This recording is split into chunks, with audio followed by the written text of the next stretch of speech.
Alrighty, John, week 4. That was the Crease rule with sitting ducks. Our intro is friggin' awesome, and it gets me fired up. Shout out those guys. Shout out, like and subscribing. Yeah.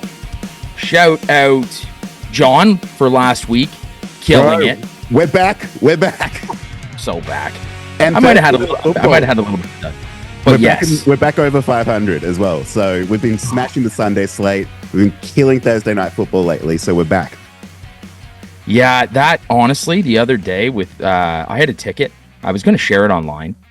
John, I could have cried. Austin Eckler. Oh, man. I would be $5,000 richer right now if Austin Eckler would have caught one more football. Come on. Yeah, man. I hope he's all right. I didn't even get to make good content out of it as well. Usually people love our bad beats as well. So we'll see what happens. We'll see. Well, I don't want any bad beats. No more bad beats.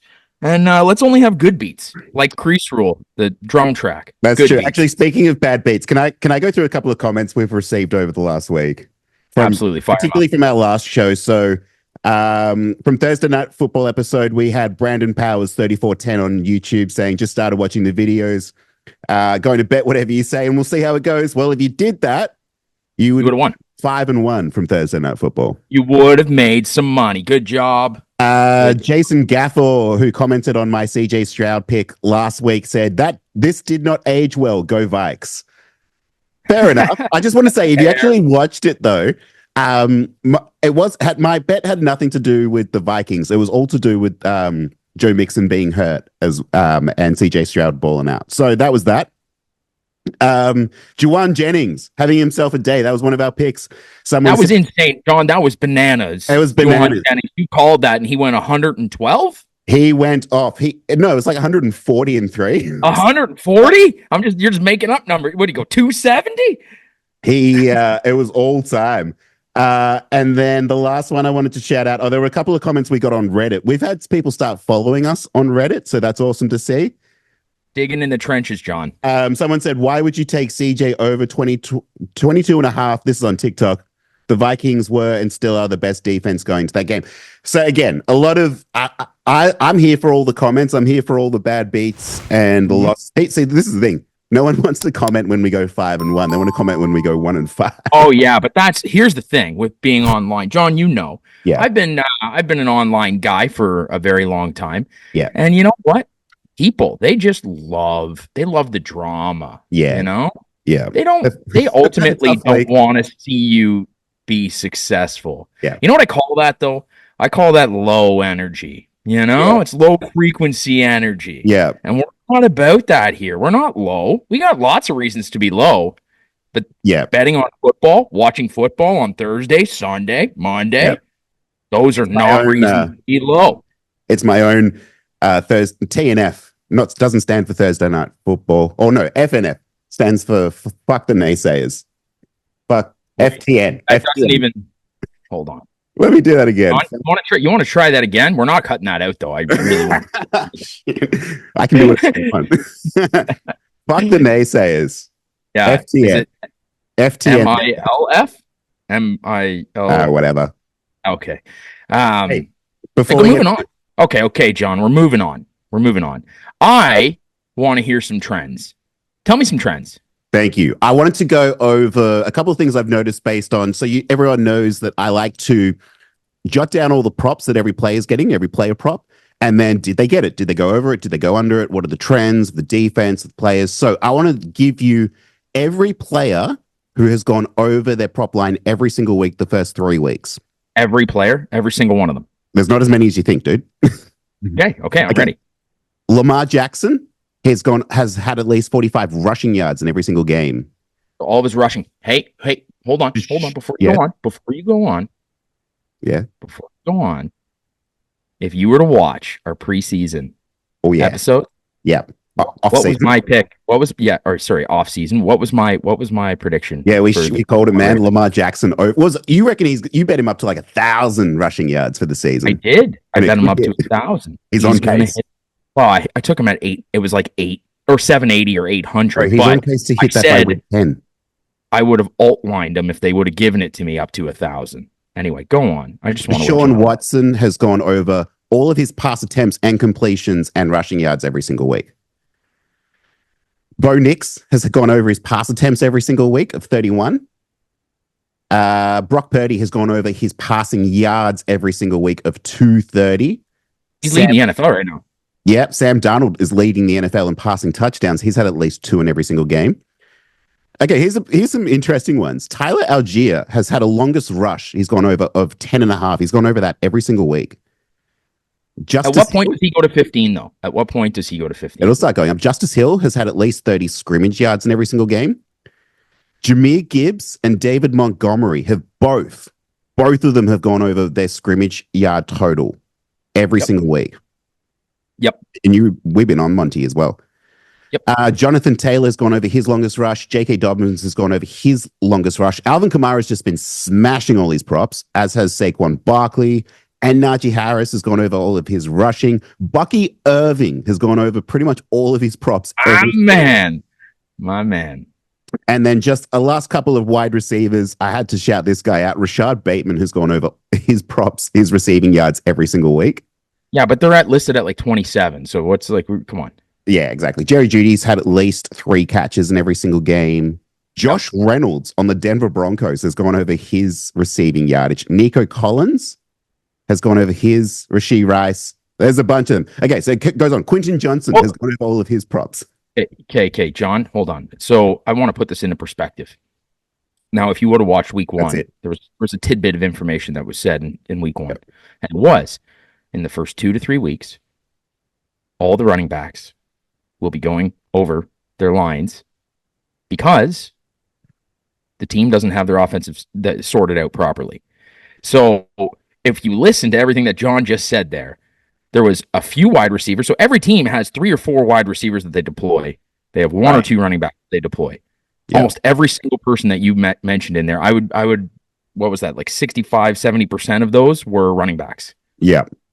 Now, watch the script flip.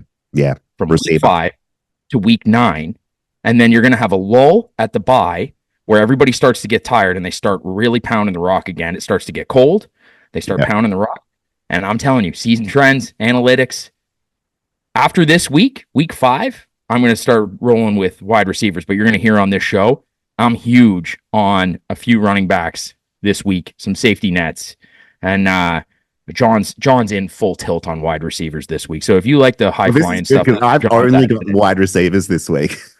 I know, and I only have running backs. So I mean, anyway, this is my last week for all running backs. I promise. I might switch to tight ends next week, and then full fledged on wide receivers until week 10. But anyway, carry on, John.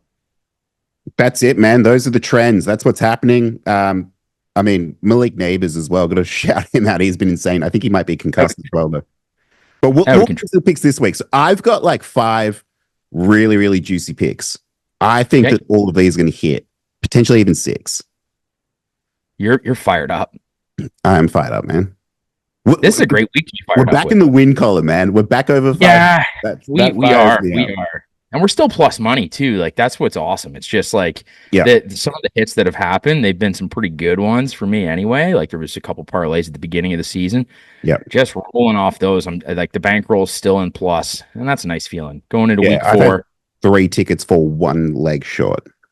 Now, do you want to know something crazy? For the past 5 years, on week 4, I have gone 100%. Really? For the past 5, yes, every single year on week 4, I have hit. I had to do a double take. The other day I was sitting in the kitchen. I'm like, is this, because I always get excited for week 4 because it is one of those things where the other team, everybody starts figuring out everything, and it's usually a low scoring week. It's usually a very low scoring week. And there's some great matchups this week. Great games. Right. This late. I love the running backs this week. I'm going to go 100% again this week. John, I'm doing it. As am I. Anyway, okay. I love some of your picks. They're great. I'm so horny for the running backs this week. Just so fired up. Who are you fired up most about? Let's get into it. Well, many of you know that I'm a Cincinnati Bengals fan. Many of you are new, and you may not know that I'm a Cincinnati Bengals fan. It's been a rough year. And this week, the Cincinnati Bengals square off against the lowly Carolina Panthers. Andy Dalton. Revenge game, baby. It's a revenge game. Hell yeah. Now, John, I've been watching Andy Dalton my entire life. For the better part of my football watching life, I've been watching Andy Dalton. What do you think he's best at? What do I think the Red Rifle is best at? What do you think he's best at? I think he's best at managing the game. Yeah, but what does that mean to you? I think he's good at limiting turnovers. Right. I think he's good at efficiency as well, though. Like his previous game before last week was in Seattle last year, week 3. He came in and he lit up the Seahawks in Seattle. He threw for like 340 passing yards. He doesn't have a lot of incompletions. No. You want to know why? Checkdowns? Second read is a check down. Yeah. Second read. And it's like clockwork with him. Boom, eyes up for the first read. Did he beat him? Didn't beat him? I'm making a quick decision. I'm not hanging on to it for too long, not taking the sack, getting the ball out and putting it so that we can get at least 1 or 2 yards. That's so good. I'd love to go back and see Joe Mixon, but also particularly like Jeremy Hill. Wonder what Gio Bernard, buddy. Yeah, Giovanni Bernard. Remember the days. Fuck, that was great. Buddy. That was back in the US, man. Oh, yeah. And like, honestly, there's just been so many players in and out of that system that like got a lot of receptions that probably didn't deserve them. But you know what? There's a beneficiary this week for said, and this is Andy Dalton fired up. Like all I can think in his head is he wants to just move the chains, just keep the ball rolling. You don't want to put the ball into Joe Burrow's hands to let him start airing out to Chase. No way. You just literally want to control the game. You want to be the game manager that you just said that he is the best at. Focus on your strengths, not your weaknesses. Chuba Hubbard, man. Oh, yeah. Chuba Hubbard. This week. He was insane last week. Here's my first pick. I snagged him at 15.5 receiving yards. Yep. He's now up to 17.5. I would still take it. All right, I got to He's at 2.5 receptions. I'm going to take Chuba Hubbard on both. Yeah. He was last week. The other thing, because I wasn't sure where you're going with that. I thought you might have been going to the Bengals side of the ball, but the Bengals defense. I have the Bengals side of this as well, but yeah, so do I. What do you make of this Bengals defense right now? It's a lot of talk that they're not doing too well. Well, they're not. The whole team's falling apart, but I don't want to talk about that. I want to stay positive. Remember, low energy. I'm not about it. I'm about the positive energy. I meant more from like a betting perspective, not to shit on the Bengals. But they're going to get dumped on. They're going to get dumped on all season long unless they turn this around. It's going to come down to Joe Burrow, who I just traded to fantasy and I cried after. But it's going to come down. Ultimately, it's going to come down to Joe Burrow. But the Bengals, this is the week. T. Higgins was walking out to practice, and somebody said something to him, and the media caught this, and he said, "Bench me this week in fantasy." Really?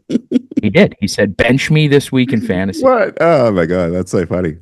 Now you could take this 2 ways. You could take this like bench me and watch me prove what I can do, and then you'll be so mad.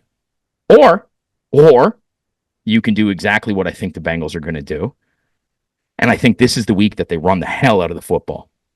Yeah, they run the hell out of the football, and I don't think it's going to be a high scoring game. Like everybody thinks it's going to be. I got Chase Brown as well. I got Chase Brown over 7.5 carries. Okay, he has 1.5 reception line as well. Chase Brown. Is that kind of scares me a little bit? Yeah. Okay. But I like him on the 7.5 carries, and I also like him at. I nabbed him at 29.5 rushing yards, and I think I saw it go up to 30.5. I would still take it at 30.5.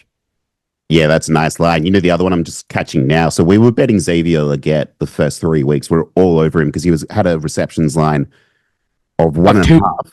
Yeah, not anymore. Double. Bro, he's up to 3.5 is his line. Stay away from it. Yeah, no way. If anything, the under on that. But just to show you. Don't do anything. We were on him and it was going well. Yep.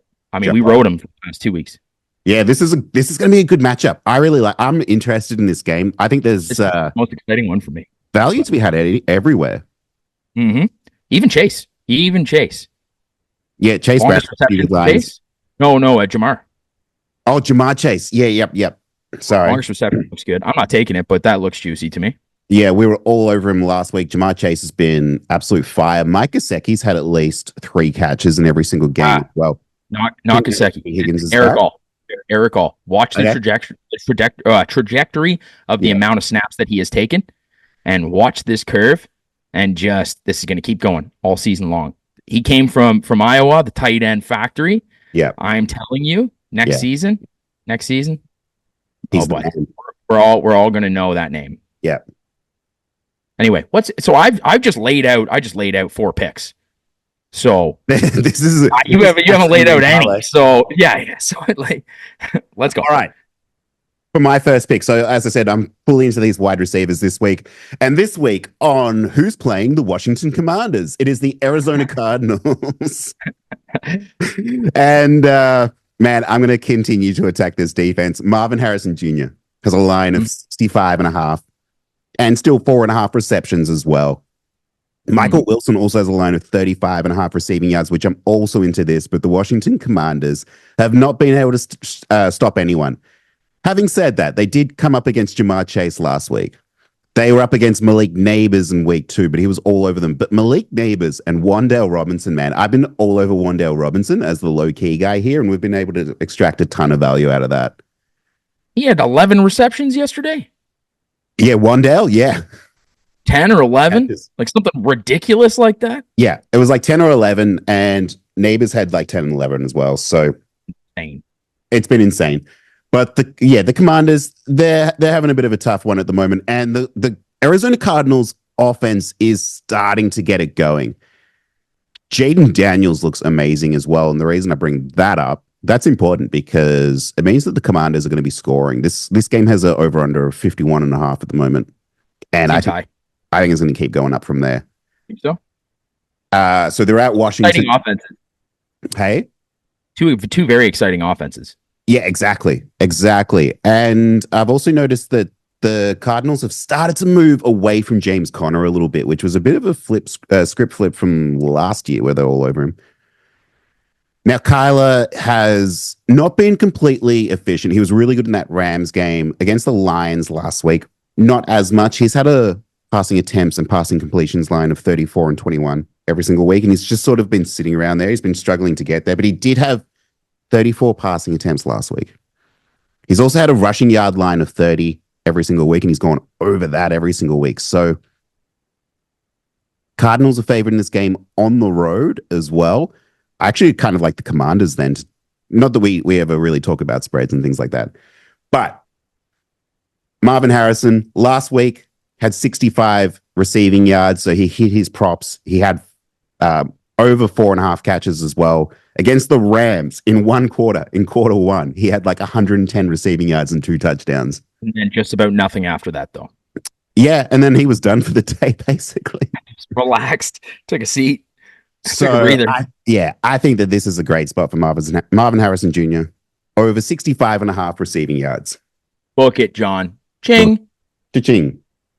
I like it. Can I add a pick to that game? I'm just going to take one on the fly, and I'm going to take this as a single. I'm not parlaying it with anything. Can you pull up the stats for Zach Ertz and how he's gone this year? Zach Ertz, who's been incredibly efficient this season, he has 30.5 receiving yards. 30.5? 30.5 receiving yards, 3.5 receptions. Right. So last game, he had all of his receptions come in the fourth quarter when they were driving down the field, and this is a revenge game for Zach Ertz. Of sorts. Not just, no, it is. Like he spent a lot of time there, and I don't know. This feels like if the ball's going to be moving through the air quite a bit, no Austin Eckler. And I mean, a lot of people are like Brian Robinson's the biggest chalk thing on the planet. Shout out Austin Eckler, man. He's been good over the first 3 weeks. He's been really John, I don't want to talk about him. I don't want to talk about him anymore. Well, he's not playing in this game. I know he's not playing, but we're not talking about Austin Eckler for at least like 2 weeks until the pain's gone. All right. till I'm healed. But yeah, look, Brian Robinson is in a prime spot to succeed through the air. And I actually don't think it's going to happen. I think that it's so chalky that it just feels like one of those things that it's just not going to go the way that everybody thinks. But Zach Ertz, this like little diamond that just keeps producing, that everybody just kind of doesn't pay attention to. You know, he's not flashy. Nobody's talking about him as this like star tight end anymore. It's early 30s. He is the most clutch player. He made a catch last game that was just it's clutch. It's clutch. Yeah. And you know that when the game's on the line, that Daniels has a lot of trust in him. And every fourth quarter, when it comes down to the last 5 minutes, that's where he's getting all of his receptions and all of his yardage.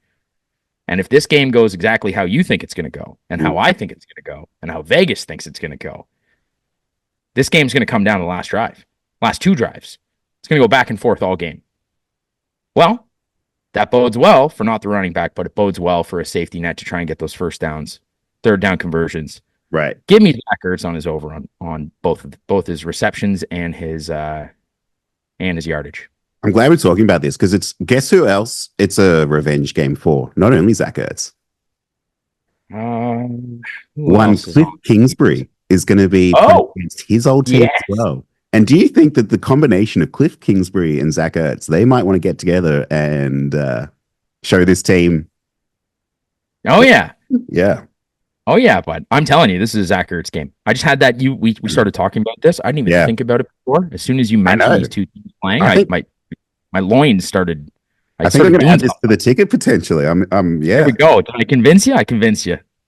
I think we've both convinced each other. All right. There we go. Next running back pick.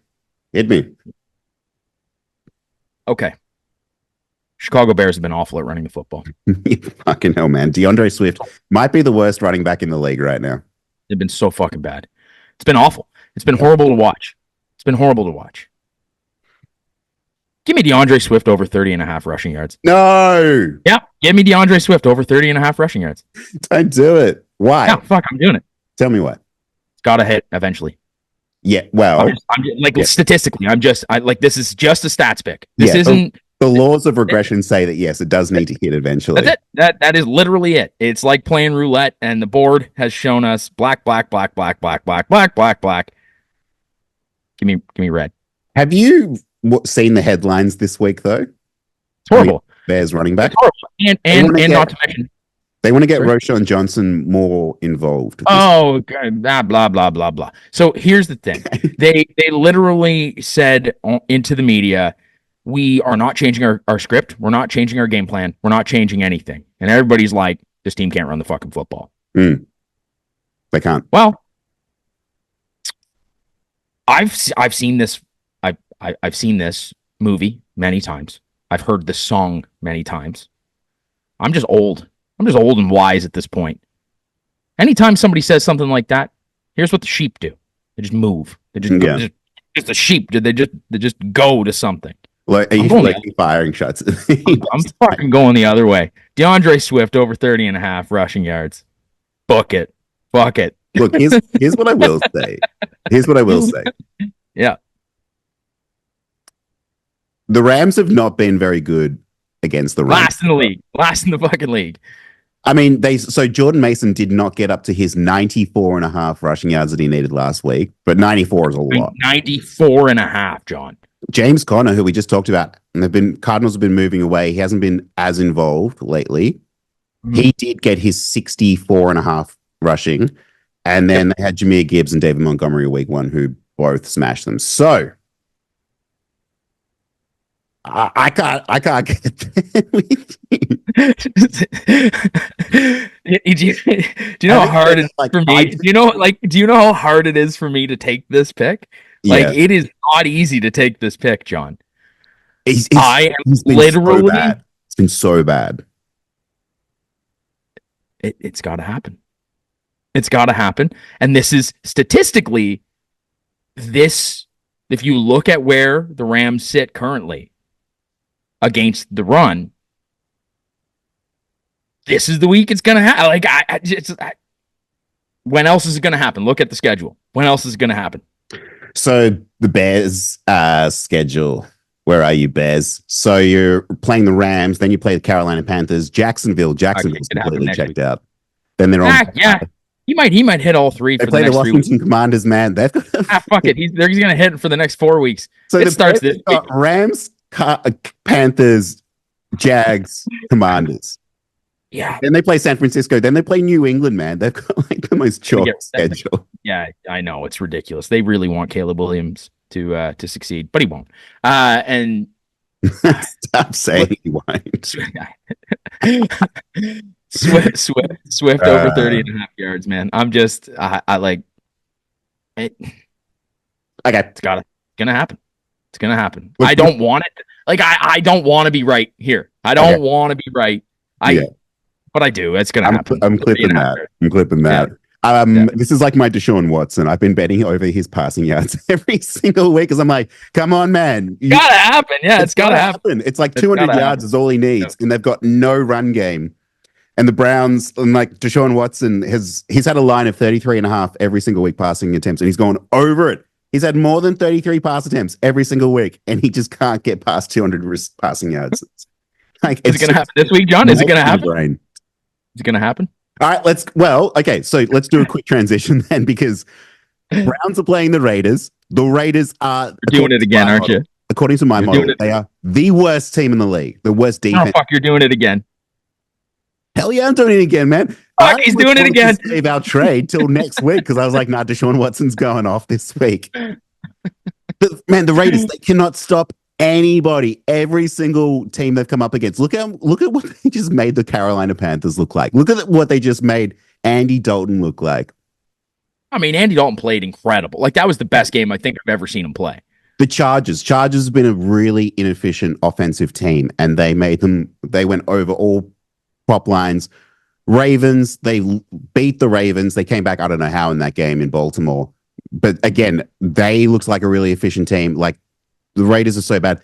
Amari Cooper, who is one of my... Oh, no, sorry. Before we get into this game, I just wanted to touch quickly on the Bears. We did just talk about... Because I have...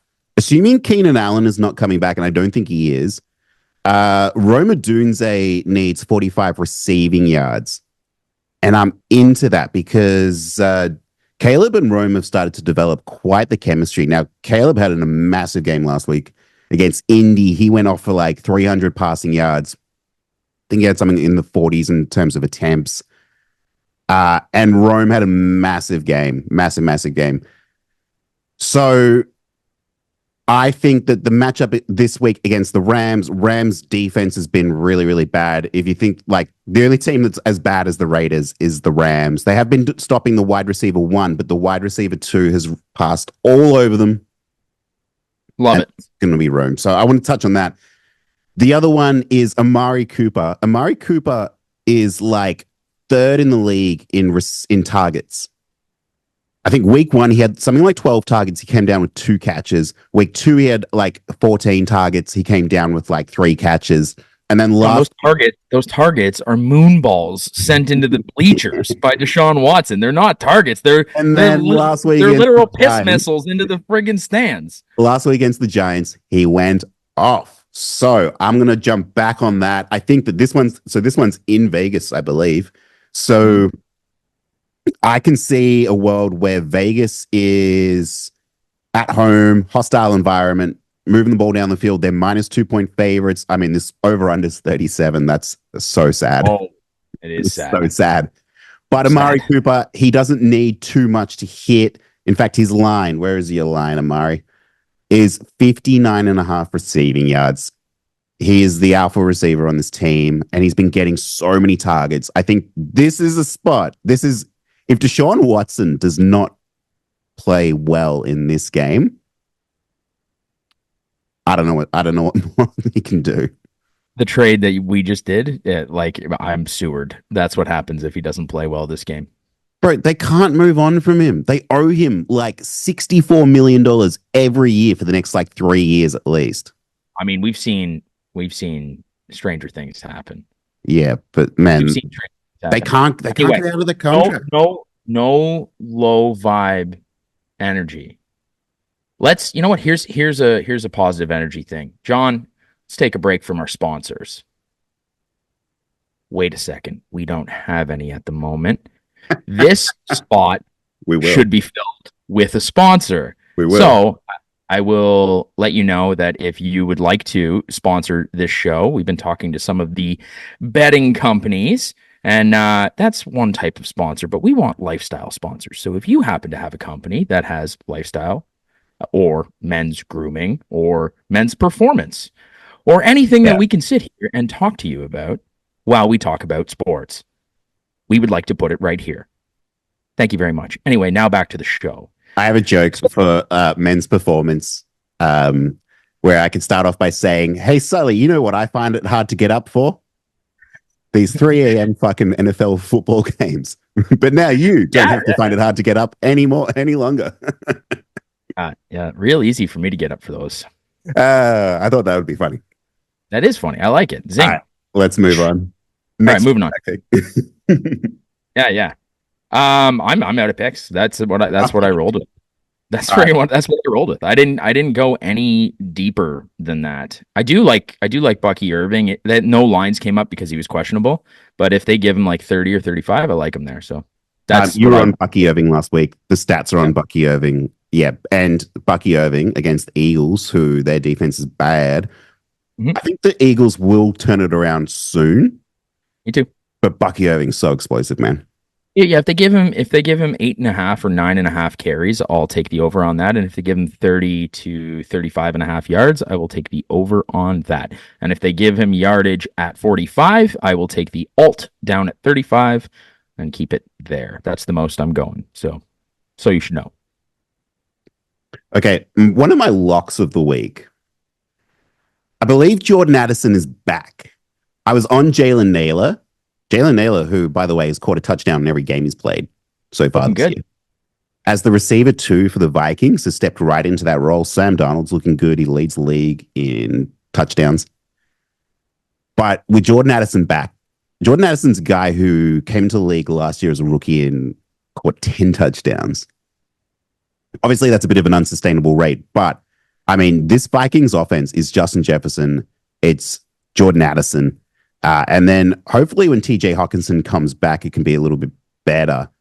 But man, he's got a line of 39.5. Against the Green Bay Packers. Addison has a line of 39.5. Receiving yards, yep. Fuck, John, I got to go place another wager. God. Against the Green Bay Packers, who they've got Jair Alexander, sure, and he's been pretty good. He got burned by A.J. Brown on one pass in week 1, and then hard to take anything away from the Colts right now and Michael Pittman because they've got their own issues with Anthony Richardson and then Will Levis last week. So, fair enough. That's your lock of the week. DeAndre Hopkins, man, had a good game last week. He had his I took DeAndre across the board last week, just so you know. I took him over 2.5 receptions, and I took him over 30.5 receiving yards, and that was shooting fish in a barrel. Yeah, and do you know what happened? We didn't talk about this, but so I didn't know this. Teams don't have to disclose player injuries in the preseason.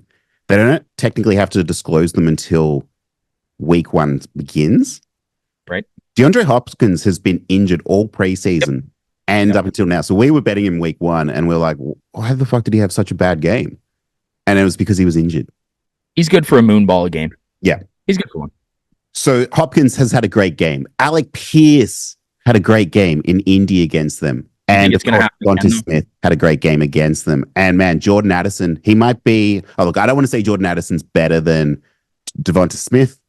I think at this point in their career, he's probably better than DeAndre Hopkins, or as far as like production goes. No, I'm out of here. I'm not saying all time. You love DeAndre Hopkins as more than like any other player. Hey, look, I just respect my elders. You know what I mean? I'm old as shit, so I respect old dudes. Yeah, fair enough. But Jordan Addison in this game, 39.5 receiving yards. I just don't see how that does not hit, especially in a game where... I like it. So do they have him at 3 receptions or 3.5 receptions? It's got to be 2.5. Let me have a quick look. Has Jordan Addison at 37.5 receiving yards. For how many catches? Receptions, 3.5 catches. So 3.5 catches. So they're going to average 3.5. So 3.5. So they're expecting. Oh, what's that? No, so that'd be 11 yards would be 35. So just over 11 yards a catch is what they're expecting. I think his average catch is probably somewhere in the 12 to 13 range. Yeah, I think so. John, smart pick. Do it. Roll. I'm into it. And then, like, just quickly, the longest receptions. I've been really enjoying tracking these longest receptions lines. Justin Jefferson has gone over 25.5 every single week. Jalen Naylor has gone over 18 longest reception every single week. So that's going to be Jordan Addison. I agree. That is Addison's 18. spot. That's a lot. Everyone's going to put the money on Naylor because he's been doing it. This is what people do. They see it, they bet it. Yeah. What happened last week? That'll happen this week. Nope, John, you are the smart man. Take Addison. And then I'll do my last pick. I've talked a lot of Chris Godwin all season long. He's currently the wide receiver 3 in fantasy at the moment. I've been on him every single week, and he's come through for me every single week. But this week I'm jumping off. But because this is going to be a big Mike Evans game, I feel. Yes, it is. Yes, it is. I agree with you. Philly has really struggled on defense. They're relying on like Quinyon Mitchell. They're gonna have to roll out Cooper DeJean at some point, but they've really struggled. They're in the backfield, in the back 7. The Bucs, who I believe this game is in Philly as well. Eagles are -2-point favorites, and the over/under is at 43, so it's fairly healthy. But we saw Jaden Reed absolutely burn the Eagles in Week 1 in Brazil. Drake London, who's not been particularly efficient, had a really good game against them. He had 55 receiving yards. He had over 6 catches in that game with the Falcons. And then last week, Chris Olave had a huge game against them. And that was in a game where they did not score a lot of points. But in any case, all of these receivers have all, as well, had their longest receptions line as well. So, I mean, Chris Olave caught it like a 30-yard bomb against them. Yep. Mike Evans only needs 4.5 catches. For whatever reason, they won't give him any more than that. The books, like Chris, got up to 6.5. On him. This is such a discrepancy. I just zoned out for a second, but when I zoned out, here's what I saw in my head. Yep. Mike Evans, 37-yard touchdown to the back end corner of the end zone. 100%, man. That's what's happening. It's we're talking the longest reception hitting on one play, and his yardage total. What's his yardage total? I'm just gonna have a look for that now because I've got it at 65.5 receiving yards. But so this is like your DeAndre Swift pick. He actually has not gone over any of these props yet this year. I know it is. So that you were making fun of me there, but like I'm telling you, this is a Mike Evans game. 62.5 is what he needs. Here, I would take the longest reception on this one, 100%. Longest reception, and I would take him for a touchdown just because that just screamed in my ears. So, I mean, I'm not going to do it, but I'm going to support the Mike Evans pick here. Longest reception and a touchdown. Yeah, so that's my third and final pick. So this is like what we were talking about with DeAndre Swift. Hasn't done it yet this year, but this is the game. I mean, the only thing that really does concern me is they played the Commanders week 1, who are not good. Played the Detroit Lions week 2, who've got a really bad back 7. And then they play the Denver Broncos. So he was getting shadowed by Patrick Surtain all game, but they lost that game. Chris Godwin did not get his line. So I think this is a good bounce back spot for them. I agree with you. And I think the game script's just been different. Yeah. It just hasn't gone Evans' way. And after last week, you gotta go to things that you trust and you love. And Baker Mayfield's gonna start putting the ball in the hands of the people that he trusts the most, not so much I think what the coach is whispering in the ear. Here's your first target. How about I look at that and it's not available? I'm not doing that. I'm going to Mike Evans, who's running down the fucking field to the end zone. And that's I 100% see that happening. And just quickly in the same game, if Vita Vea is not playing, Saquon Barkley, 74.5 rushing yards. The Bucs have not been great against the run when Vita Vea is out. And that is like a career stat. He is a stuffer. Not just this year. Yeah. Yeah. I mean, I could see that line is placed so perfectly. I can't. The Barkley. Yep. The Barkley line. It just. That's one of those ones that you're sweating. You're sweating. Yeah. But he is this offense, man. He's been just fed the ball. He's made all his scrimmage yards. Scrimmage yards. Yes, I would probably be more inclined to take it. But the scrimmage yards are what? They got to be like close to 100 yards. Yeah, 105. So you're 105, and I mean, this is a game where he could get 37 to 40 receiving yards. Is right? Smith playing in this game? He got lit up last week. I don't know. He's not listed. In fact, none of the Eagles receivers are listed yet. There's a lot of questions there. Yeah, because I guess AJ Brown would still be questionable. Devonta Smith questionable. So I mean, if they put is it Johnny Wilson? Yeah. If they put him on the board at like 18.5 or 20 receiving yards. Yeah. Fucking hammer. Oh, you take that. Yeah. Fucking hammer it. I mean, he has not done anything really, but we love to hammer Florida State. So hammer it though. If he's on the board this week, I don't know if he will be. This is one of those like week 2 Xavier Legette picks for me. Like it feels like, you know, you got one or two plays drawn up where you're going to let the kid try and get open. Yeah. Sidelines. I'm going to say, don't be afraid of Saquon Barkley. Saquon Barkley has been one of the most explosive running backs. He's averaging 26.5 fantasy points per game. And I know we're not a fantasy show, but that still says a lot. He has 5 carries inside the 10-yard line and scored 2 touchdowns from them. He's been explosive. He had a huge 61-yard rushing touchdown last week with the Saints. So he might be the best back in the league right now, man. All right, I love it, John. Let's recap because I got to build a fucking butcher block. Tomorrow morning. So let's do it. Those are the picks. Those are the picks. You want to just give me a quick recap of yours? Okay. Marvin Harrison Jr. over 65.5 receiving yards. Amari Cooper over 65.5 receiving yards. Jordan Addison over 37.5 receiving yards. Rome Odunze 45.5 receiving yards. And Mike Evans 4.5 catches. Love it. I'm going Chuba Hubbard over 2.5 receiving yards. Chuba Hubbard.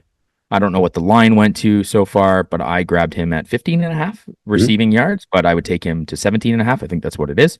Yep. Take him all the way to 20, I think. I've got Chase Brown over 7.5 rushing attempts, and I've got Chase Brown over 27.5 or 28.5 rushing yards. I think they've got him at 30 now. I would take that. And I got DeAndre Swift over 30.5 rush yards for -120. It just seems so ugly. It's just so ugly. And during the show, I got convinced on a couple picks. I got convinced on Zach Ertz. Yeah. I'm going to take his overs. You know what? To be honest with you, I'm going to retract my statement on the 3.5 receptions. I'm going to decline that, but I'm going to take the overage on his yardage, which you said was like 30 something yards.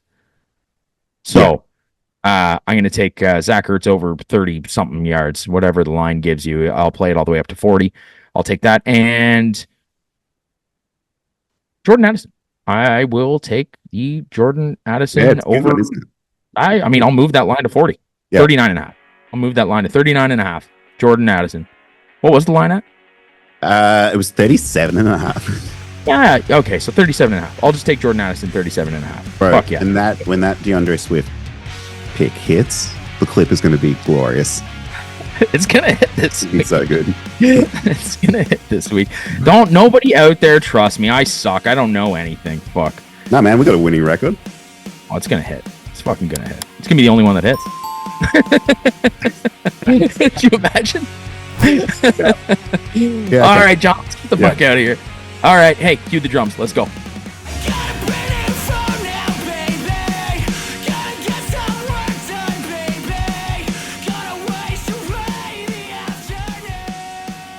Don't let the game play you. Stay in control. Gamble responsibly. In Australia, phone 1-800-858-858 for free and confidential support. In Canada, learn about safer play at Know the Risks from the Responsible Gambling Council at knowtherisks.ca. In America, must be 21 or older and present in Arizona. Gambling problem? Call 1-800-NEXTSTEP or text NEXTSTEP to 53342. Colorado, gambling problem, call 1-800-522-4700. Connecticut, if you or someone you know has a gambling problem and wants help, call 888-789-7777 or visit ccpg.org/chat. In Illinois, Maryland, New Jersey, Ohio, Pennsylvania, Virginia, and West Virginia, call 1-800-GAMBLER. In Indiana, gambling problem, call 1-800-9-WITH-IT. Kansas, gambling problem, getting help is your best bet. Call 1-800-522-4700 or visit ksgamblinghelp.com. Louisiana, if you or someone you know has a gambling problem and wants help, call 1-877-770-STOP. In Massachusetts, call 800-327-5050 for 24/7 support. Play it smart from the start or call 1-800-GAM-1234. In Michigan, gambling problem, call 1-800-270-7117 for confidential help. In New York, for help with a gambling problem, call 1-877-8-HOPE-NY or text HOPE-NY. Tennessee gambling problem, call Tennessee Redline 1-800-889-9789. Wyoming gambling problem, call 1-800-522-4700. Prop Nation betting show is for entertainment purposes only and should in no way be considered financial advice.